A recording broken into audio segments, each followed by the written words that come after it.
Michael Jackson changed the music industry with one move. Wow. But what was that move? Well, it wasn't when he did this, or even this. This move had an even bigger impact. Back in the 80s, the music industry was a very simple business.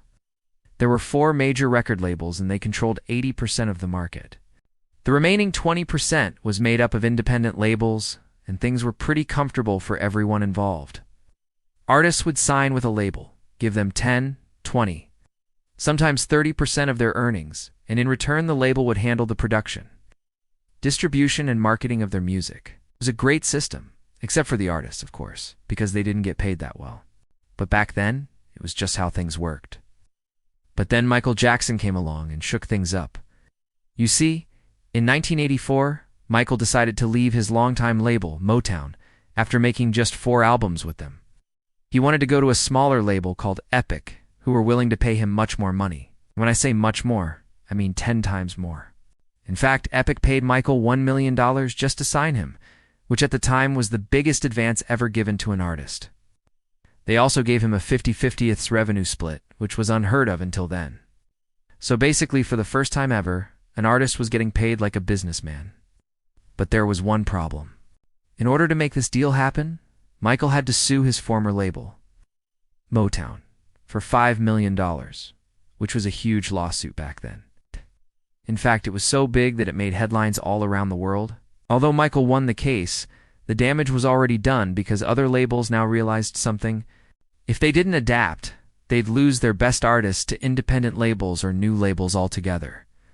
For example, Prince sued his label, Warner Brothers, over creative differences and started his own label called Paisley Park. Madonna then left her label, Sire, to start her own label called Maverick.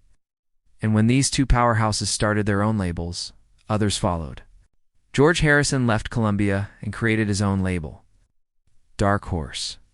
The Beach Boys left Reprise and created their own label, Brothers Records, and so on. This trend continued throughout the 80s and into the 90s. In fact, during the 90s, more than 100 artists left their labels to start their own businesses. And this had a huge impact on the entire music industry, because no longer could a small group of people control the market. Now, anyone could start their own label and release their own music. This led to the creation of countless new labels, and eventually gave birth to the entire music video industry. Music videos used to be a low priority for labels, because they didn't make that much money. But now that artists were starting their own labels and controlling their own copyrights, they were able to demand that music videos get more attention, which led to MTV becoming one of the most popular channels in the world. And as you can imagine, this move also led to an increase in piracy. Because now that it was easier than ever to start your own label, it was also easier than ever to pirate music.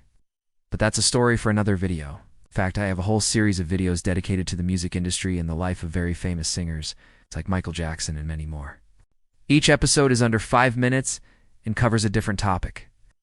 So if you're interested in learning more, you can check it out.